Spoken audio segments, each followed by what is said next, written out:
ട്രെയിനിന് മുന്നിൽ ജീവനൊടുക്കിയ അമ്മയുടെയും രണ്ട് പെൺമക്കളുടെയും സംസ്കാരം ഇന്ന് നടത്തും. കോട്ടയം തെള്ളകം സ്വദേശിനിയായ ഷൈനി, 10ഉം 11ഉം വയസ്സ് പ്രായമുള്ള മക്കളായ ഇവാന, അലീന എന്നിവരുടെ സംസ്കാരമാണ് ഇന്ന് തൊടുപുഴ ചുങ്കം പള്ളിയിൽ നടക്കുന്നത്. കോട്ടയം തെള്ളകം 101 കവല സ്വദേശിനിയായ ഷൈനിയുടെയും മക്കളുടെയും മൃതദേഹങ്ങൾ ഷൈനിയുടെ വീട്ടിൽ എത്തിച്ചതിനു ശേഷം ഭർത്തൃ വീട്ടിലേക്ക് കൊണ്ടുപോകുകയായിരുന്നു.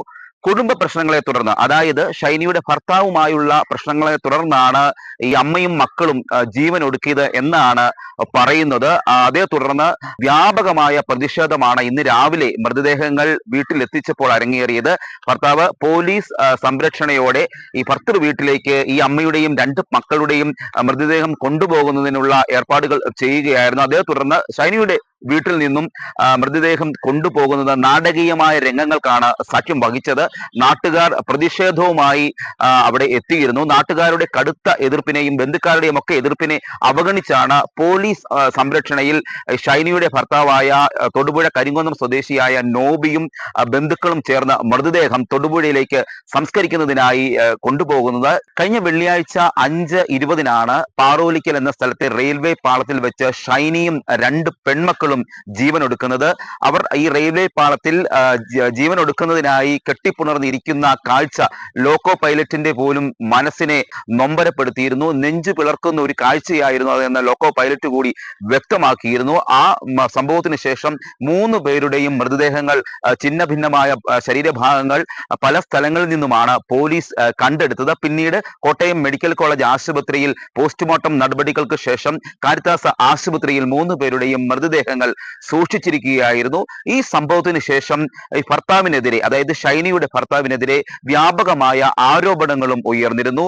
കഴിഞ്ഞ 9 മാസമായി ഭർത്താവുമായി പിണങ്ങി 2 പെൺമക്കളുമായി ഷൈനിയുടെ സ്വന്തം വീട്ടിലായിരുന്നു താമസിച്ചിരുന്നത്. ഷൈനി വീടിന് സമീപത്തുള്ള കാരിത്താസ് ആശുപത്രി, ഷൈനിയുടെ ഇടവകയിൽ തന്നെയുള്ള ആശുപത്രിയാണ് കാരിത്താസ് ആശുപത്രി. കാരിത്താസ് ആശുപത്രിയിൽ ഒരു ജോലിക്കായി ശ്രമിച്ചിരുന്നു. BSc നേഴ്സായിരുന്ന ഷൈനി ജോലിക്ക് വേണ്ടി ശ്രമിച്ചിരുന്നെങ്കിലും 1 വർഷത്തോളം സൗജന്യമായി സേവനം ചെയ്താൽ തനിക്കിവിടെ ജോലി നൽകാമെന്ന് പറഞ്ഞിരുന്നതായി പറയപ്പെടുന്നു. അതേ തുടർന്ന് ജോലി കിട്ടാത്തതിനെ തുടർന്ന് 2 മക്കളെ വളർത്തുന്നതിനായി വലിയ വിഷമത്തിലും സമ്മർദ്ദത്തിലുമായിരുന്നു ഷൈനി. അതിനിടയിലാണ് പുലർച്ചെ പള്ളിയിലേക്ക് പോകുന്നു എന്ന് പറഞ്ഞ മാതാപിതാക്കളോട് പറഞ്ഞ് മക്കളുമായി വീട്ടിലേക്ക് ഇറങ്ങുകയാണ്.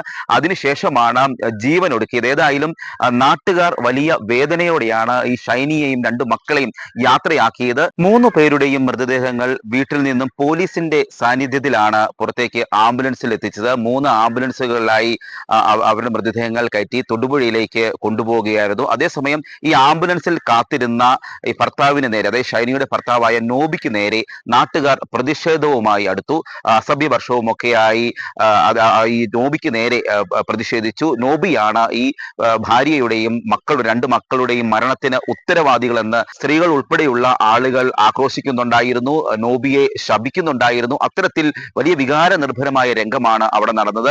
ഷൈനിയുടെയും ഈ 2 കുഞ്ഞു മക്കളുടെയും മുഖം മറക്കാൻ കഴിയില്ലെന്നാണ് നാട്ടുകാർ പറയുന്നത്. പള്ളി വക കാര്യങ്ങളിലും കുട്ടികളുടെ പഠനങ്ങളിലും സ്കൂൾ കാര്യങ്ങളിലും ഒക്കെ ആക്റ്റീവായിരുന്ന ആളുകളാണ് മരണത്തിന് കീഴടങ്ങിയത്. എല്ലാ ദിവസവും പള്ളിയിൽ കുർബാനയ്ക്കായി ഇവർ 3 പേരും പോകുമായിരുന്നു. അമ്മയുടെ 2 കരങ്ങളിലും കെട്ടിപ്പിടിച്ച് നടക്കുന്ന ആ കുഞ്ഞുങ്ങളുടെ മുഖം, ആ ഷൈനിയുടെ മുഖം, അതും ഒരിക്കലും മറക്കാൻ കഴിയില്ലെന്ന് പറഞ്ഞുകൊണ്ടാണ് നാട്ടുകാർ നോബിക്ക് നേരെ ശാപ വാക്കുകളുമായി രംഗത്ത് വന്നത്. അത്രത്തോളം വേദനിപ്പിക്കുന്ന ഒരു സംഭവമാണ് കഴിഞ്ഞ വെള്ളിയാഴ്ച നടന്നത്. 3 പേർ റെയിൽവേ ട്രാക്കിൽ മരിച്ചു കിടക്കുന്നു എന്നാണ് നാട്ടുകാരും ഷൈനിയുടെ മാതാപിതാക്കളും ഒക്കെ അറിയുന്നത്. പിന്നീടാണ് തങ്ങളുടെ പ്രിയപ്പെട്ട ഷൈനിയും ഷൈനിയുടെ 2 കുഞ്ഞു മക്കളുമാണ് എന്ന് അറിയുന്നത്. അതിനുശേഷമാണ് ഇവരുടെ മൃതദേഹം തിരിച്ചറിയുന്നു. പിന്നീട് പോസ്റ്റ്മോർട്ടം നടപടികൾക്കായി ആശുപത്രിയിലേക്ക് കൊണ്ടുപോവുകയായിരുന്നു. ഏതായാലും ഇന്ന് രാവിലെയാണ് മൃതദേഹം ഷൈനിയുടെ സ്വന്തം വീട്ടിലേക്ക് കൊണ്ടുവന്നത്. ഷൈനിയുടെ വീട്ടിൽ നിന്നും ഈ ഷൈനിയുടെയും 2 മക്കളുടെയും മൃതദേഹങ്ങൾ തൊടുപുഴയിലേക്ക്, അതായത് ഷൈനിക്ക് ഒട്ടും ഇഷ്ടമില്ലാതിരുന്ന സ്ഥലത്തേക്ക് കൊണ്ടുപോകുമ്പോൾ നിസ്സഹായരായി നോക്കി നിൽക്കാൻ മാത്രമാണ് ഷൈനിയുടെ മാതാപിതാക്കൾക്കും വിദേശത്തു നിന്നും എത്തിയ സഹോദരങ്ങൾക്കും ബന്ധുക്കൾക്കും നാട്ടുകാർക്കും ഒക്കെ കഴിഞ്ഞിരുന്നത്. ഈ ഷൈനിയുടെ ഭർത്താവിന് നേരെ നാട്ടുകാർ പ്രതിഷേധവും അറിയിച്ചിരുന്നു. അത്തരത്തിൽ വ്യാപകമായ പ്രതിഷേധ രംഗങ്ങൾക്കിടയിലാണ് പോലീസിന്റെ സാന്നിധ്യത്തിൽ ഈ ഷൈനിയുടെയും മക്കളുടെയും മൃതദേഹം കൊണ്ടുപോയത്. കടുത്ത മാനസിക സമ്മർദ്ദത്തിലായിരുന്നു ഷൈനി എന്ന് പറയപ്പെടുന്നു. BSc നേഴ്സായിരുന്ന ഷൈനി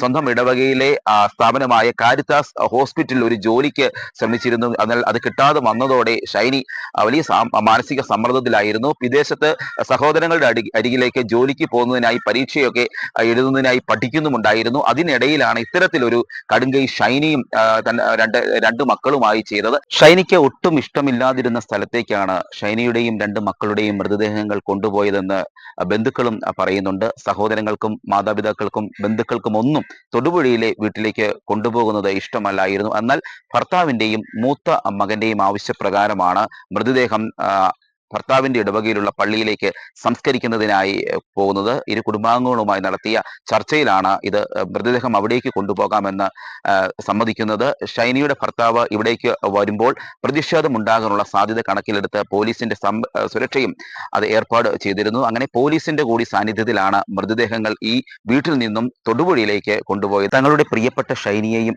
രണ്ട് മക്കളെയും നിറകണ്ണുകളോടെയാണ് മാതാപിതാക്കളും ബന്ധുക്കളും സഹോദരങ്ങളും നാട്ടുകാരും എല്ലാം യാത്രയാക്കിയത്.